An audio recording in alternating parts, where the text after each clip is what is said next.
Hey everybody, Robin from Backscatter here with my good friend Hergen from Nauticam. How's it going, Hergen?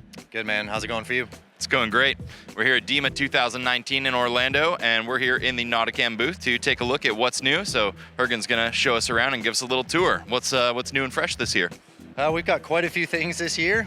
They showed up with some awesome goodies for us.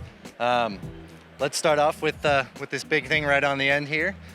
So this is going to be the wide angle conversion port, or WACP2. Awesome. Yeah, this thing is going to be pretty amazing. Can't wait to see what the results from this look like. So give us the rundown here. What's it all about? So basically, as with the original WACP, it's a corrective optic, right? So it's really trying to produce an underwater specific lens, right? So there's actually a regular camera lens behind it, and then it is a lens as well, and that sits in front and is really optimized for underwater use. And so what this one is going to provide with certain lenses is it's going to give you 140 degrees field of view. That's awesome. Right, especially since it's pretty much a rectilinear lens, and that doesn't even exist on land, anything that wide. Same with the original WACP, focuses right on the front element there, but different for this one, and this is really pretty amazing, is it focuses in air. So this is now going to be ready for split shots, any sort of topside shooting before the dive or anything like that you want to do. And then we've also changed it to the N120 mount. That original WACP was N100 and came with that N100, N120. So this one is native N120. Very cool. That's going to be an awesome advantage for any underwater shooter using that thing. That's rad. I really like that original WACP. I know a lot of people liked it because you kind of do the macro, the wide, get the wide, medium, tight sequence all in one. So this just looks like bigger and better, full steam ahead. Yeah, absolutely. And with that Z-mount Nikon, they've got that new 14 to 30, I believe. And that's going to give you a range of 81 degrees all the way up to 140 degrees. That is really impressive. So it's really that wide, medium, tight, all in one package. So really impressive. And then one kind of neat thing, if you are using that 14 millimeter lens, we have the shade sticking out far enough right now that if we actually laid this flat on the table, it would protect the glass. But if you were shooting at 14, you'd get a little bit of that shade in the shot. So Nauticam engineers full at work here. Of course, you push that little button, turn that around, it actually retracts the shade a little bit so that it's not in the shot anymore. I mean, that's just cool. I know, it's just, I'm telling you, that's why I love my job. And another new one bringing out this year, this is the WWL-C, okay? So follow up to the WWL-1. So same thing, 130 degree field of view. But with this one, we're really aiming it not only to the form factor. You can tell it's a little bit smaller profile than the original WWL1. Most of those 1-inch sensor cameras tend to start at a 24 millimeter lens as opposed to the 28 millimeter lens that the WWL was designed for. So with this, it starts for that 24 millimeter lens, offering that 130 field of view, focusing right on the front element. You can see it's got that little bit of lower profile to it. And then to really get that optimized, we've come out with a new bayonet mount. So we're calling it the Bayonet Mount 2. But don't worry, if you've got a WWL1, if you've got your CMC, you've got your SMC, things like that with the bayonet mount on there, those will still work on the Bayonet Mount 2 adapter as well. It's just the WWL-C will not work on your previous bayonet mount adapter, but we're gonna have new adapters coming out, so we'll be all set. And then what's really cool is, let's say you don't have a Nauticam housing, but you still wanna use our awesome optics. We're also making an adapter, and the first one we've got right now is for the Olympus housing for the TG5, TG6, so that PT058, PT059. So we make a bayonet mount adapter for that. So I think there's like 1 or 2 people out there using this housing, Yeah, just 1 or 2, a couple. I mean, it's an amazing camera, and with this optic on the front, it's an even more powerful underwater tool. That is really cool that you guys are incorporating that kind of functionality for that, because realistically, that is one of the most popular, most commonly found underwater housings anywhere in the world right now. Absolutely.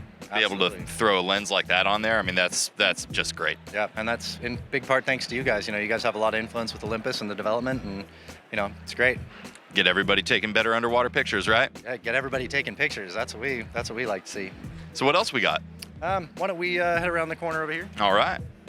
I'm sure this one's going to be a popular one this year. This is the housing for the new A7R4 from Sony. So one of the things that I'm kind of looking forward to is this has basically the highest resolution electronic viewfinder of any mirrorless camera out right now. So always excited to see an improvement like that.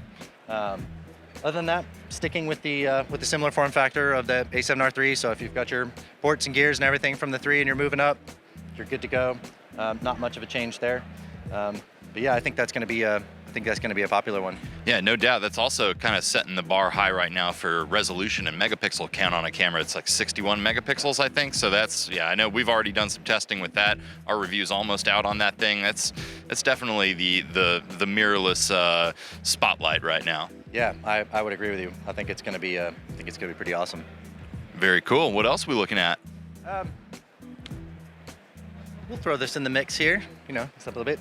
So this is the housing for the Atomos Ninja 5. So it's not just a monitor, it's also a recorder as well. So depending on the camera that you have it connected to, it can record higher quality video than the camera can record internally. So it can record in ProRes or DNX if you're a PC user. And basically the frame rate and the resolution is dependent on what camera you have it hooked up to. And then we've got it with our new pass-through HDMI 2.0 system. So there's no more plugging it into the bulkheads. It's one continuous pass-through cable that goes all the way from the housing, from the camera in the housing, all the way into the monitor in the monitor housing.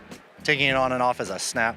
You can do it in not long at all. If you're switching from using the monitor to not using the monitor, it's a pretty quick and easy change. Yeah, it feels much more seamless than before, and there's always that risk of damaging your HDMI cable or something. This seems like a much more robust system. Absolutely. It's really neat. Yeah, very cool. I like this S1R housing too. I got a chance to use that earlier this year, and that thing, I'm really digging that. That's one of my favorite mirrorless cameras right now. Absolutely. I just did 3 weeks with it in the Solomons, and also with the Ninja 5, and that's a really nice workflow. It's a really nice workflow. Nice, awesome. What's over here?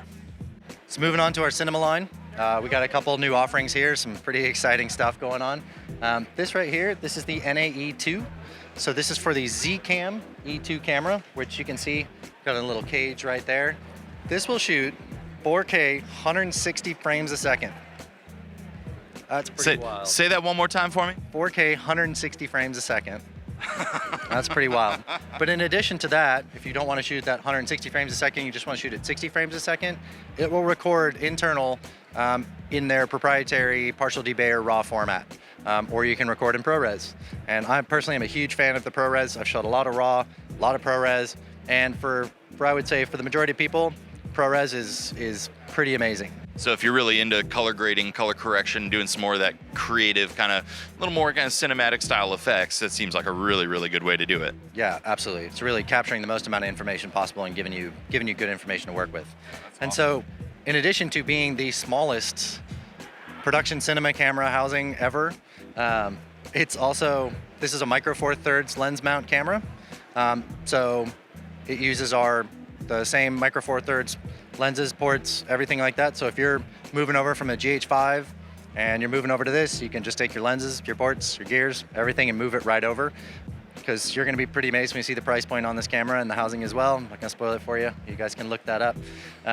But it's pretty sweet. I can't wait to get this in the water. This is really exciting, I think, especially as we're seeing more and more this rise of like the run and gun filmmaker or somebody with a really creative vision or a passion but a limited budget. Or the rise of overweight charges on airlines. For someone who routinely travels with 7 bags, this is looking more and more appealing to me every day. It's got some practical benefits too. Absolutely. That seems like it's going to be something pretty exciting. So I think a lot of these really creative filmmakers out there I can't wait to see what they come up with this. We really want to get that in their hands and see what comes out of that. Yeah, definitely looking forward to that. That's going to be great. Yeah, it's going to be awesome. And then up here, we just got the Blackmagic Pocket Cinema Camera 4K. I think that was a couple months ago, just after, actually I guess it was the beginning of the new year, but they've already come out with the Blackmagic Pocket Cinema Camera 6K. And so the main difference, functionally, basically the same. Super cool features for these that we have going on inside the housing. That camera can record over USB-C to those Samsung T5 SSDs. So there is a nice little area in the top that securely holds that T5 SSD with plenty of room to run that USB-C cable. And then underneath, we've also put in our battery pack.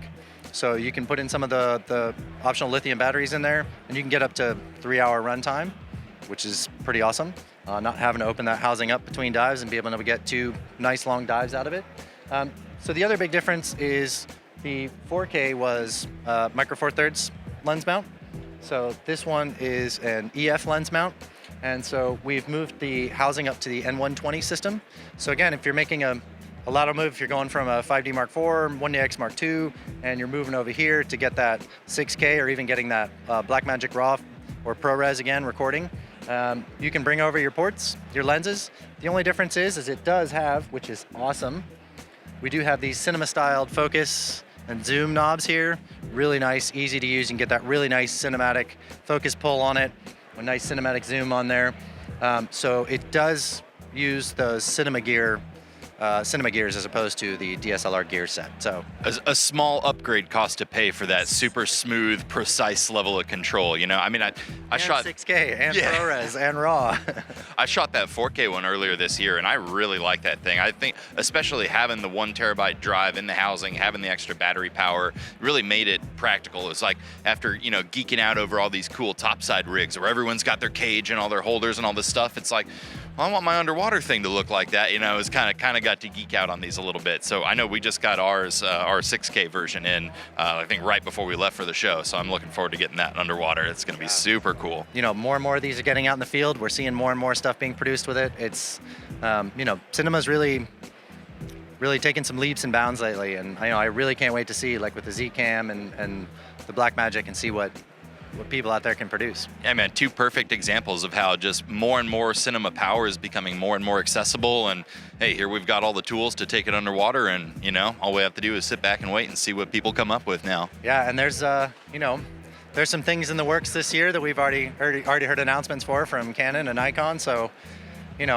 maybe later on this year I'll have to come back down to Monterey and show you some more new stuff. Hey, well, man, as long as Nauticam keeps on innovating, we'll keep on selling it and getting it in the hands of the people that are putting it to good use. Yeah, well, thank you guys. Thanks for supporting us, and thanks for coming out and checking out the new gear.